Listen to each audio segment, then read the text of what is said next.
अपने दरवाजे पर एक गाय बांधो, अगर वो गाय तुम्हारे दरवाजे पर ब्याह गई, बछड़ा दे दिया, तो तुम्हारे घर में संतान जरूर होगी। मैंने महाराज गाय भी पाली, लेकिन कई वर्ष हो गए, आज तक उस गाय ने भी कोई बछड़ा नहीं दिया। लोगों के कहने से मैंने अपने दरवाजे पर फलदार वृक्ष लगाया। आज इतना समय हो गया, इतना समय हो गया, उस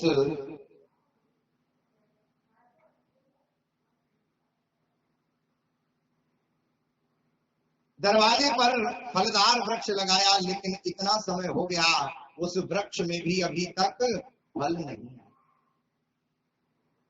कहां तक गिनाऊं महाराज अपने कर्मों की गति।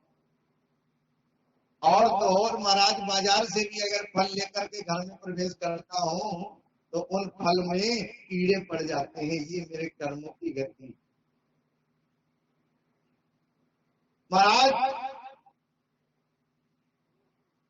अब हमारे घर में कोई बच्चा तो है नहीं, बालक नहीं है, तो जब खाने को बहुत है, और खाने को बहुत है लेकिन खाने वाला कोई नहीं है। मैंने ऐसा सुना है कि संत के वचन पर भगवान को भी अपना वचन छोड़ना पड़ता है। या तो महाराज अब आप हमें बालक दो, और नहीं तो अब की बार मैं आपके पैरों पर ये सर पटक दूंगा, मैं तो मरूंगा ही, और आप भी ब्रह्म हत्या के लिए तैयार हो। उन संत ने कहा कि हमने तो बेकार में खामोखा ये ब्रह्म हत्या मोल ले ली। अरे मैं तो अपनी रास्ता जा रहा था। लेकिन कोई बात नहीं, अगर ब्राह्मण अज्ञानी है तो अब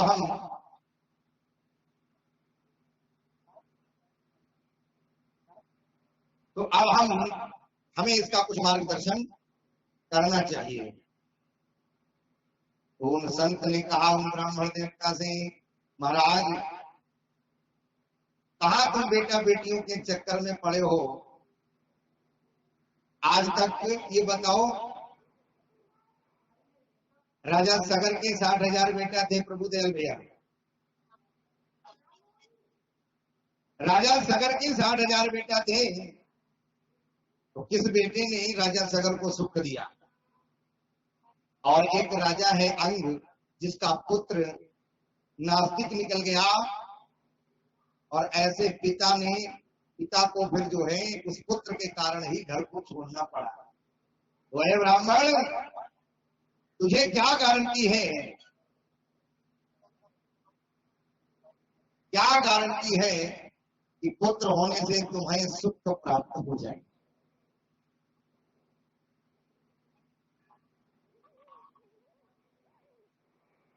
समझ में आ रही बात की ना?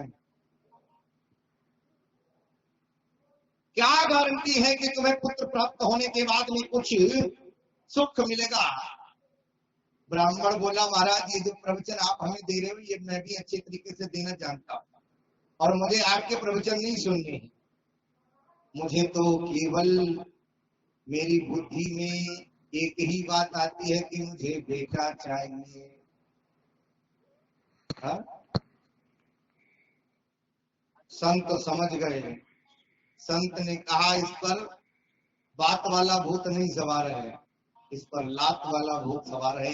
ये जब तक लात नहीं खाएगा तब तक इसकी बुद्धि ठिकाने नहीं आएगी, क्योंकि बाप से तो समझा के देख लिया। अब ये लात खाएगा तभी इसकी बुद्धि ठिकाने आएगी। अच्छा ठीक है भैया, और तुरंत ही अपनी झोली से एक फल निकाला है, और वो फल निकाल करके दे दिया।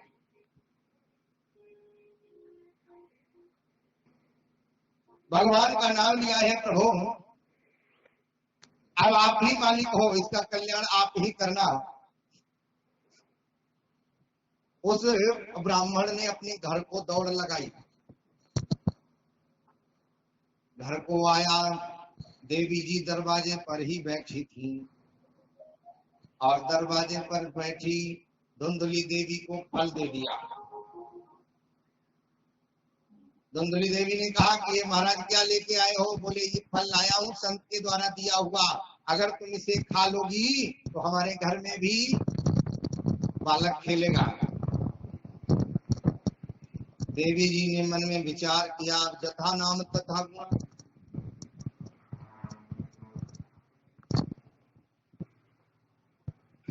जथा नाम तथा गुणा। पंडित जी से कह दिया, महाराज आप जाओ, मैं इस फल को नहा धो के खा लूंगी, आप जाओ। पंडित जी महाराज तो भोले वाले देवी जी की बातों में आ गए, पंडित जी तो चले गए। अब ये दरवाजे पर लेकर के फल बैठी, मन में विचार कर रही है, फल को खाऊं कि ना खाऊं, खाऊं कि ना खाऊं, खाऊं कि ना खाऊं। तब तक आ गई इसकी छोटी बहन। बहन ने जैसे ही पूछा, है बहन ये हाथ में क्या लेके बैठी हो? धुंधली बोली, सुनो ये हमारे पति देव लेकर के आए हैं, कहा इसे खा लोगी तो हमारे घर में भी पुत्र हो जाएगा।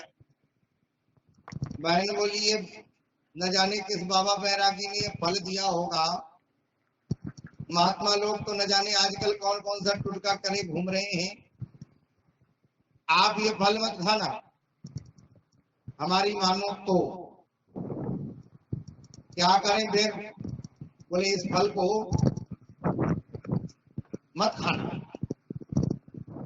और रही बात तुम्हें बच्चे की अभिलाषा है, तो मेरे उधर में जितना समय हुआ है इस फल को आए हुए, उतने ही समय का मेरे पेट में गर्भ है।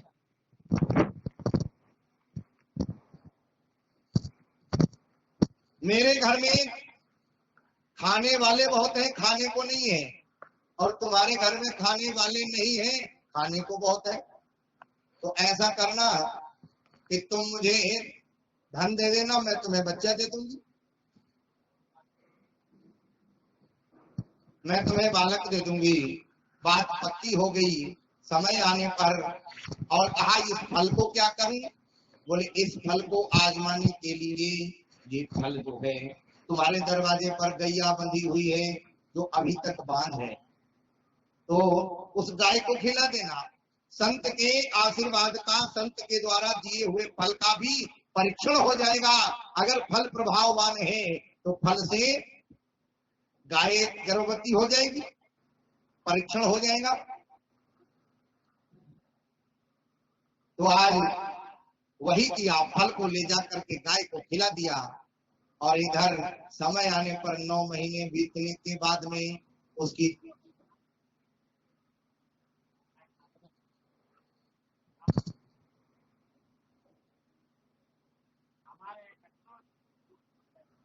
बोली वृंदावन बिहारी लाल की।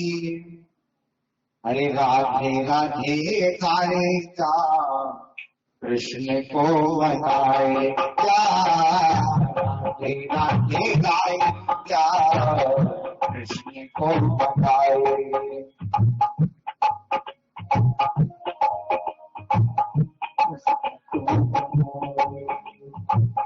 राधे राधे गाए क्या कृष्ण को बताए क्या,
बनाई।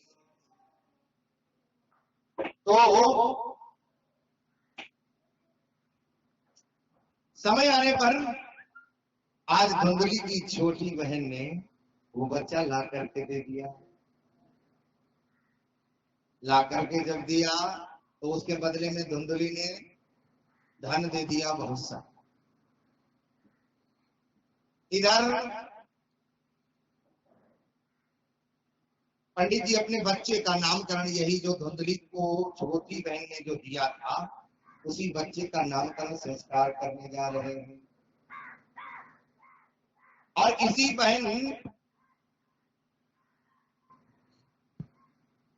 बहन के द्वारा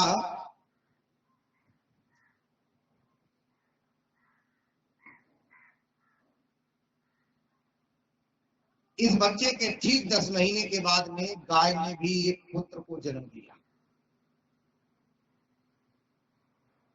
दोनों का नामकरण संस्कार होने के लिए गया। पंडित जी ने जो गाय के द्वारा पुत्र हुआ, उस पुत्र का, जैसे गाय के द्वारा जो पुत्र हुआ तो उसके कान, पूरा शरीर मानवों के जैसा था, लेकिन कान जो थे वो गौ के जैसे। तो पंडित जी ने अपने उस गाय के द्वारा प्रदत्त पुत्र का नाम रखा गोकर्ण। लेकिन उस धुंधलू की बहन के द्वारा जो प्रदत्त पुत्र था, उस पुत्र का नाम रखने ही जा रहे थे, वैसे ही धुंधली देवी बोल पड़ी, हे महाराज पंडित जी, हमारे पुत्र का नाम आप नहीं रख सकते, अपने पुत्र का नाम तो मैं ही रखूंगी। अच्छा देवी जी, क्या नाम रख रही हो? कहा मेरा नाम है धुंधली देवी, और मैं मेरे पुत्र का नाम रखूंगी धुंधकारी।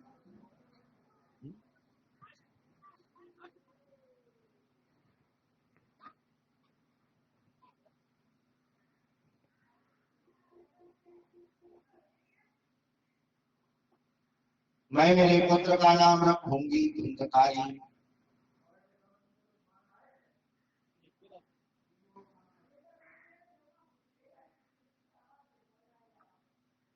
हम हमारे पुत्र का नाम धुंधकारी रखूंगी। पंडित जी ने कहा ठीक है, लेकिन अब जरा देखिए,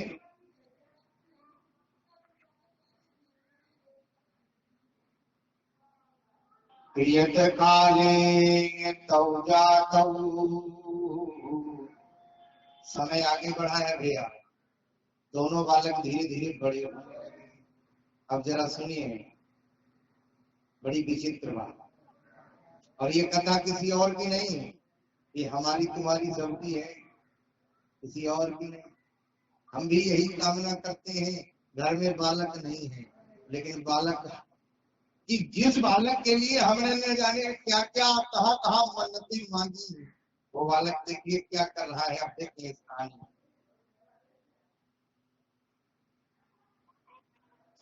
धीरे धीरे बालक बड़े हुए, जाति तो दोनों ने पाई, एक जगत में विख्यात हुआ। गोकर्ण सुबह से संध्या तक, और बोले वही गाय का पुत्र। गोकर्ण सुबह से संध्या तक, पूजन में मन को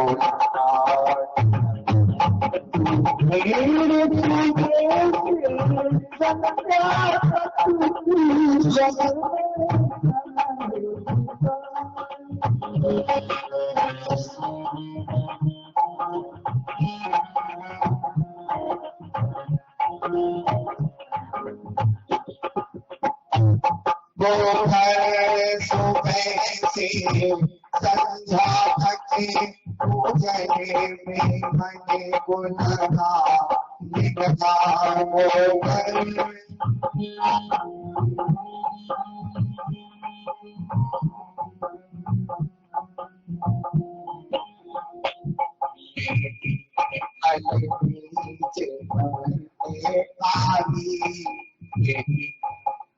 बीच धन के तारी बरसाओगे अल्लाह।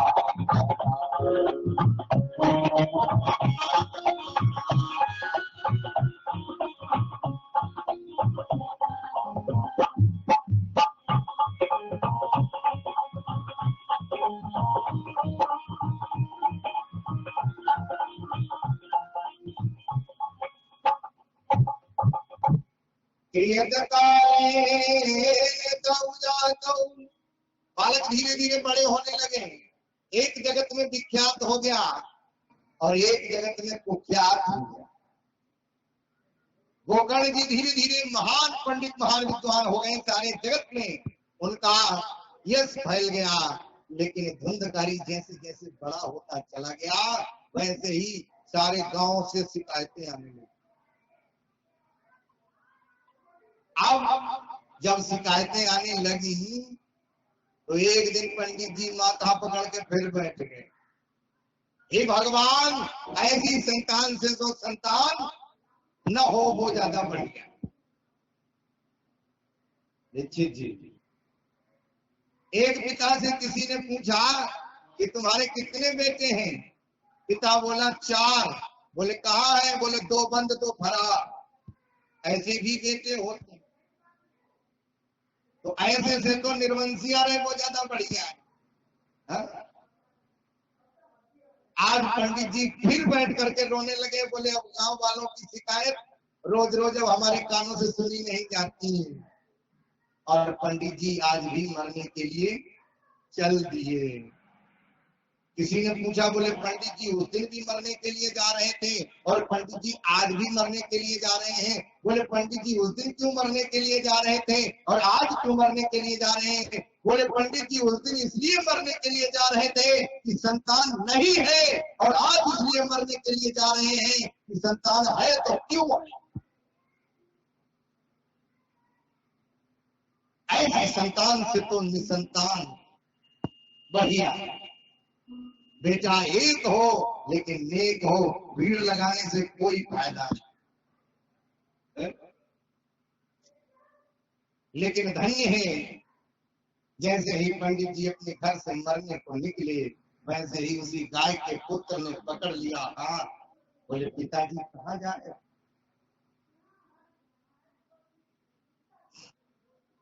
कहाँ जा रहे हो?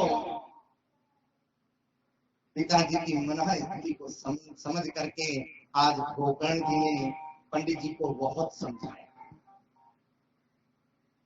बोले मरने के लिए जा रहे हो? बोले हाँ। बोले क्यों? बोले ये धुंधकारी मेरे को बहुत दुख देता है। आज इसकी शिकायतें सुन सुन करके अब हमें जीना अच्छा नहीं लगता है।